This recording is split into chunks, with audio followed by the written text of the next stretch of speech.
Jika dia mau lagi membersihkan, udah selesai, dia mau keluar, dia mau beres-beres peralatannya, itu Cok Arman ngedenger suara kayak air, cek, kayak suara air netes. Cok Arman mikir dong, loh, ini apaan yang netes? Ada yang bocor di mana kali ya? Cok Arman merhatiin nih sekitar kamar ya kan. Dilihat sela-sela segala macam, pas dilihat sama Cok Arman, iya ada yang netes lagi, gue harus bersihin 2 kali nih, gimana nih cara ngebersihinnya? Pas Cok Arman ngambil peralatannya buat ngelap, pas dia lap, air itu netes lagi, tes, tapi netesnya itu udah nggak ke lantai, posisinya kena ini tau loh, palanya dia, kena dahi nempel sih, tes, waduh, sialan, nyarang sampai netes ke gue. Pas dia lap sama gini sama Cok Arman, darah dong. Darah. Assalamualaikum warahmatullahi wabarakatuh. Selamat malam, salam sejahtera untuk kita semua. Kembali lagi di sini bersama gua, Cok Tris, dan ada teman gua, Korul. Kembali lagi di sini bersama kita bertiga di acara channel YouTube kesayangan kita, di mana channel YouTube ini selalu memberikan cerita-cerita yang menarik, cerita-cerita penuh misteri, pengalaman mistis yang gak dapat dilupakan oleh narasumber dan pengirimnya. Kembali lagi di sini bersama kita di acara Numpang Cok. Numpang Cok.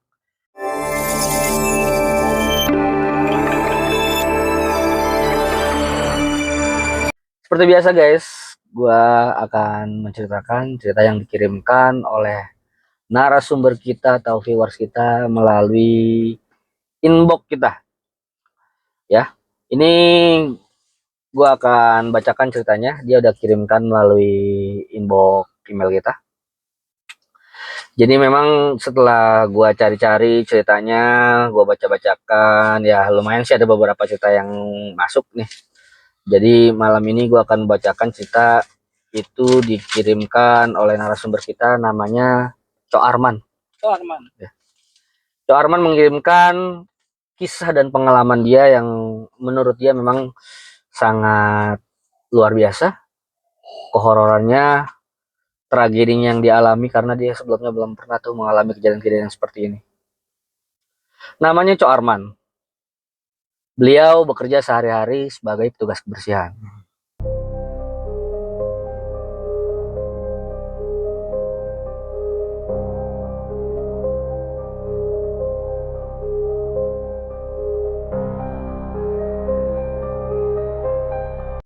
Tapi petugas kebersihannya ini freelance. Ada dong zaman sekarang. Yang dimana kalau kalian gak asing, kalau kalian membutuhkan jasa petugas kebersihan, itu kita bisa panggil kapanpun. Dan jam berapapun dia bisa ready. Iya, ada. Ya. Cok Arman. Ada itu. Kayak jam berapapun kita dibutuhkan dia bisa datang. Kayak GoClean gitu. Nah, oke. Tapi beliau nggak menyebutkan ini dari aplikasinya apa. Tapi beliau sehari-hari bekerja sebagai petugas kebersihan. Jasa kebersihan yang dipanggil. Cok Arman ini menjelaskan kalau beliau ini sudah hampir kurang lebih sekitar 4 bulan menjadi petugas kebersihan. Dan sudah banyak rumah yang dia datangi, rumah apartemen. Dari rumah yang rumah-rumah tua, rumah-rumah modern, apartemen yang bagus, sampai apartemen yang jenis modelnya kayak rusun. Sudah didatengin berbagai banyak karakter dari yang punya. Biasanya Cok Arman ini kalau datang ke satu tempat untuk membersihkan tempat tersebut, itu ada pemiliknya. Tapi kali ini berbeda. Ketika Cok Arman mendapatkan panggilan untuk membersihkan sebuah rumah, sebuah rumah ini ketika datang oleh Cok Arman, beliau agak sedikit kaget. Karena rumah ini gedung tua, yang kalau dilihat dari luar bangunannya agak sedikit terbengkalai. Gede berarti ya? Ya lumayan sih.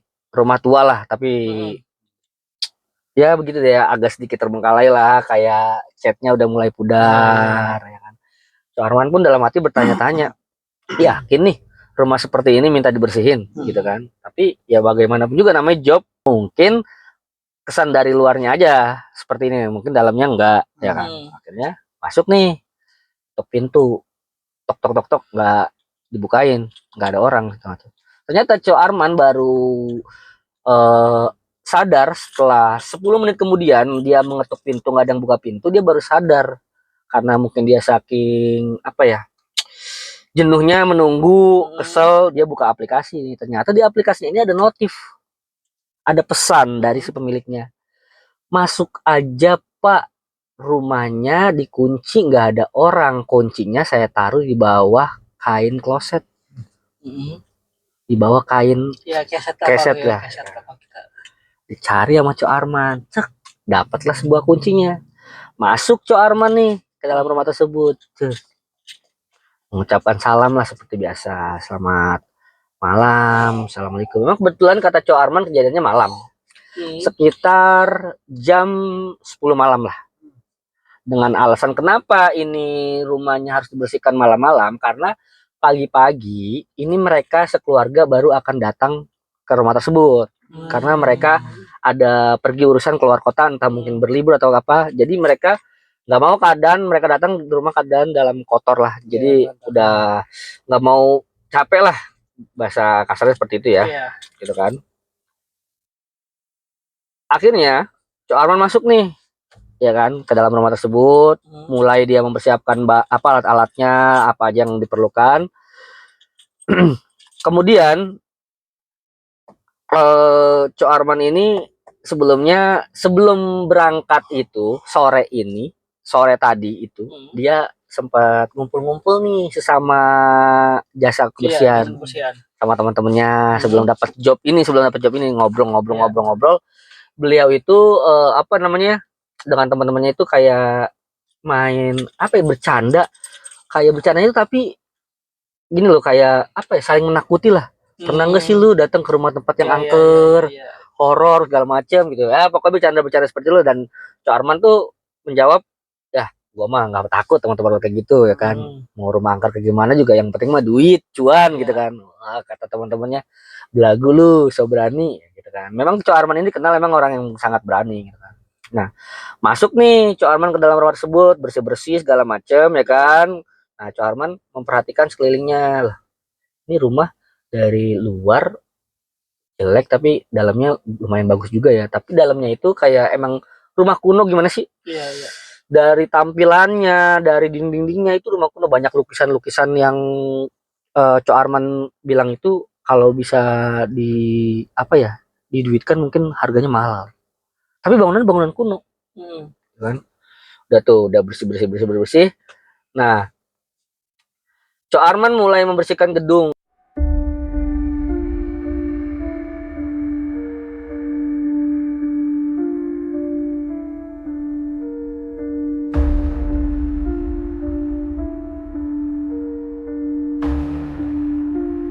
Ia merasakan sesuatu yang aneh nih. Suara-suara lirih, langkah-langkah kaki. Dia mulai ngedenger. Ya kan? Cok Arman mulai berpikir, ini kan katanya rumah ini kan nggak ada orang ya kan. Sampai kunci aja ini gue buka sendiri. Kenapa ada suara kayak perempuan nangis? Sama orang jalan di koridor atas. Rumah dia itu kebetulan 2 lantai, tapi lantai atasnya itu dia tuh nggak bangunan beton tuh loh, bangunan semi permanen, tapi lantainya ini tuh kayunya kayu dari jati atau wall gitu nggak lo. Wow, yang bagus banget dah itu kan, sampai walaupun dari kayu jati itu kelihatannya mengkilap banget dah kayunya dah, ya kan. Itu kayak orang ngedenger lari dari atas, tuk ya kan. Lalu mulai mikir, apa gue dikerjain gitu ya sama yang pemilik rumah gitu kan. Cok Arman teriak nih, permisi gitu kan. Tapi nggak disautin, nggak ada sautan sama sekali kata Cok Arman. Udah, ketika Cok Arman mulai teriak permisi, suara itu tiba seketika hilang dan suara lirih pun hilang.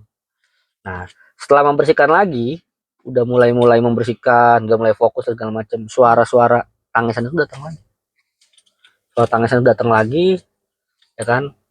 Nah, tiba-tiba tuh Cok Arman mendengar ada satu dari sebuah ruangan itu pintunya kayak kebuka. Tapi bunyi pintunya tuh kayak horor banget sih kata Cok Arman, tau gak? Gitu. Itu kata Cok Arman horor banget. Gue ngerasain itu pintu kayak gitu cuma di film-film. Ini gue ngedenger nyata dari kuping gue kata Cok Arman. Wah, Cok Arman bilang kayak gitu guys, nih ceritanya nih ya kan. Itu kayak ceritanya nyata banget ya kan. Udah mulai-mulai ngedengar suara aneh ya kan. Terus juga rumahnya gede dan banyak kamar. Udah gitu banyak-banyak kayak koridor lorong gitu, cuman lampunya lampu-lampu kayak lampu kecil gitu. Jadi kelihatan dari Cok Arman itu kayak gelap remang-remang gitu, tau gak lo? Ya kan? Nah, Cok Arman ini sebenarnya dia itu nggak disuruh membersihkan rumah itu satu full, cuman dikasih tahu sama pemiliknya ini kamar utama depan sama kamar ketiga. Nah, sisanya tuh Cok Arman nggak boleh masuk. Itu. Nah, dia itu ada koridor, ada 3 kamar, di lantai 1 ada 3 kamar, 1, 2, 3. Nah, seberangnya ada juga 3 kamar, 1, 2, 3 berhadapan gitu. Nah, cuman kalau Cok Arman disuruh membersihkan itu yang bagian sebelah kanan aja. Kamar utama 1 sama kamar ketiga. Yang selainnya nggak bisa dibersihkan. Gitu.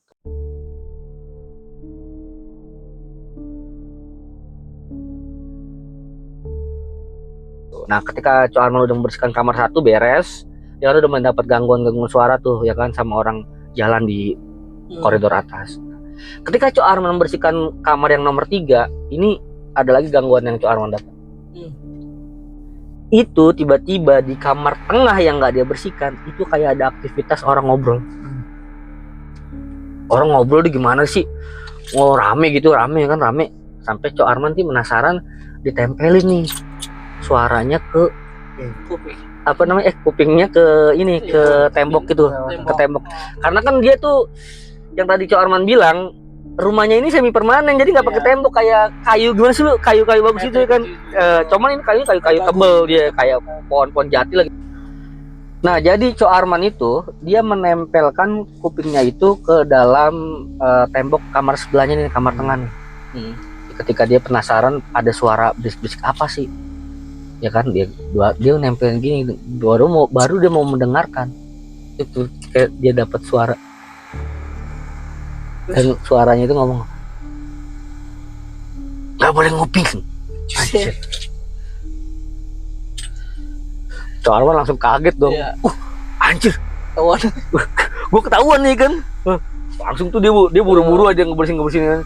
Cok Arman udah mulai berpikir, gak mungkin setan ya kan, gak mungkin setan, pasti manusia, karena dia bisa bicara seperti itu ya kan. Seakan-akan tahu lah ya kan. Mungkin Cok Arman berpikir ada celah yang bisa dia lihat atau gimana ya kan. Akhirnya Cok Arman mulai mengerjakan itu ya kan.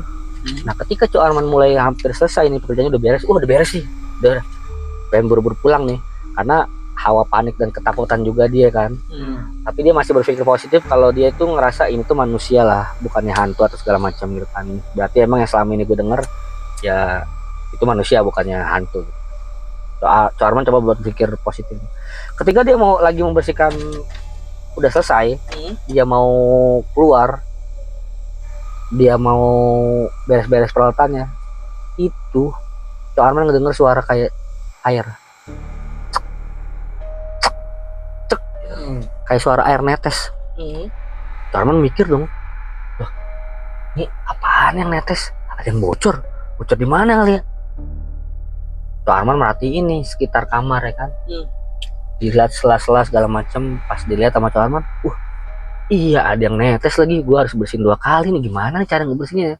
Pas Cok Arman ngambil peralatannya buat ngelap, pas dia lap, air itu netes lagi, tes, tapi netesnya itu udah nggak ke lantai, posisinya kena ini, tau lo, palanya dia, kena dahi nempel sih, tes, waduh, sialan, nyarang sampai netes ke gue. Pas dia lap sama gini sama Cok Arman, darah dong, darah. Cok Arman panik dong, takutnya di atas ini ada pembunuhan segala macem ya kan, darah netesnya kan.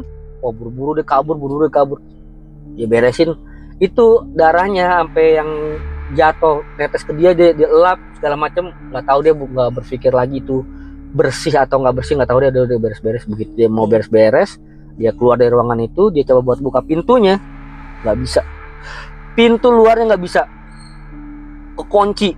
Dan dia bingung dong naruh kunci yang tadi bekas dia masuk, taruhnya di mana ya. Gokil kan, bingung loh. Waduh, itu dari situ udah putus asa deh. Pilihan cuma 2. Gua di sini dengan hawa penasaran dan ketakutan gua, apa yang terjadi di rumah ini, gua harus kuat atau gue nunggu rumah ini datang. Terus? Ya mau nggak mau Cok Arman coba buat nyari kuncinya, berusaha buat nyari kunci, sampai dia nyari berkali-kali tetap kunci itu nggak ketemu. Akhirnya dengan kepanikannya dia udah nggak tahu lagi harus berpikir seperti apa. Dia masuk ke kamar utama, yang dia udah bersihin nih, bukan ke kamar yang ketiga, yang kedua yang dia bersihin ya, kamar utama. Dia masuk, dia ngumpet di situ. Dia diam aja di situ, nggak keluar sama sekali. Ketika dia ngumpet di situ, dia udah mulai mengalami kejadian-kejadian ekstrim. Suara orang langkah kaki yang makin kenceng larinya, duduk gitu kan. Terus suara perempuan ketawa, ini bukan lirih lagi, udah kenceng ketawanya. Wow, udah pokoknya udah seliuran lah. Udah suara orang ketawa, suara Jalan kaki. orang berjalan. Jadi Cok Arman udah mulai panik, dia nggak mungkin nunggu sampai pemilik rumah itu datang jam 4 pagi, karena kebetulan Cok Arman itu baru sekitar jam 12 udah selesai mengerjakan rumah, karena dia mulai dari pukul 10 ya kan, 2 jam dia tuh beres-beres semuanya. Karena memang kenapa lama sampai 2 jam, karena satu kamarnya aja pun besar banget Cok Arman bilang. Jadi kayak rumah Cok Arman bilang, lu pada tahu nggak sih rumah-rumah peninggalan kayak zaman kuno gitu loh. Ya kan? Nah akhirnya Cok Arman udah nggak tahu harus berpikir seperti apa lagi. Dia menghubungin lah salah satu temennya. Akhirnya dia kayak seperti Sherlock, tau gak lo? Gue Sherlock, kasih nih, tolongin gue kan. Kata dengan kalau Cok Arman itu dia ngomong sama temennya itu bukan alasan kalau gue ketemu hantu, tapi dia beralasan tolongin gue nih, di rumah ini ada kayak bekas pembunuhan. Soalnya gue ngeliat darah gitu kan, ngeliat darah. Yang bener lu kan, pokoknya udah lu nggak usah banyak panjang lebar nanya deh segala macam, lu datang ke sini ya kan, tolongin gue nggak bisa keluar nih, gue kunci di dalam ya kan. Kasih tahu Sherlocknya, rumah-rumahnya segala macam ya kan. Gak lama dateng lah temennya, dan temennya ngetok pintu segala macam, nggak, Cok Arman kan nggak bisa buka dari dalam ya kan. Akhirnya temennya ngelihat, ternyata kuncinya masih nyantel di depan. Cok Arman bilang kuncinya masih di depan guys, masih di depan. Jadi begitu dibuka pintu sama dia nggak dicabut. Dan uniknya di rumah itu, ya, jadi pintu itu kalau misalnya memang udah kebuka, udah ketutup, itu nggak bisa dibuka kalau nggak pakai kunci. Walaupun pintunya nggak ada kekunci, jadi langsung otomatis kekunci tuh nggak lo. Jadi kalau udah tek gitu, langsung kelok gitu. Nah situlah temennya masuk dengan nyari Cok Arman. Dia teriak, man lu gimana ya kan. Akhirnya Cok Arman keluar. Terus Cok Arman udah masuk nanya, kita kabur. Terus kata temennya, tar dulu, lu bilang katanya lokasi pembunuhan, gimana ceritanya? Gue tadi ngeliat darah nih di sini kan. Begitu dia masuk ke kamar nomor 3 ngecek sama temennya, bersih, nggak ada tetes darah pun sedikit, bersih. Dan ruangan yang udah dibersihkan sama Cok Arman tuh dua-duanya ya udah bersih aja. Dari situ Cok Arman langsung kabur, nggak langsung banyak berpikir panjang, dia kabur beres-beresin peralatannya. Ntar dulu ceritanya di luar aja, ceritanya nanti aja kalau udah sampai rumah.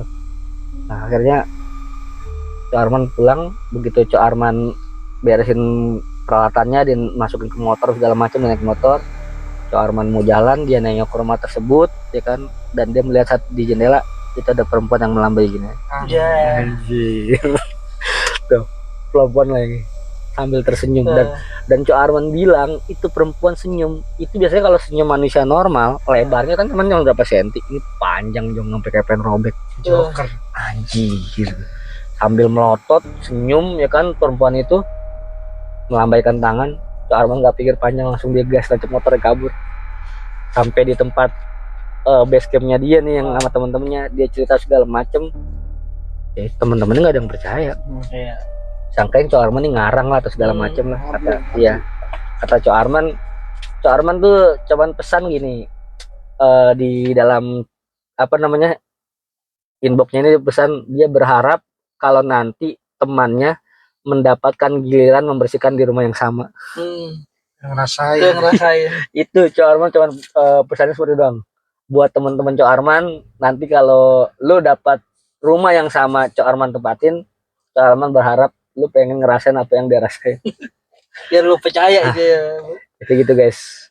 Jadi itu cerita yang dikirimkan oleh Cok Arman. Cok Arman mendapatkan sebuah gangguan ketika dia menjadi petugas kebersihan dan sampai sekarang pun masih jadi petugas kebersihan. Cuman lebih ke apa ya sekarang kalau Cok Arman bilang hati-hatinya tuh lebih bertanya kepada ada siapa di rumah ya kan.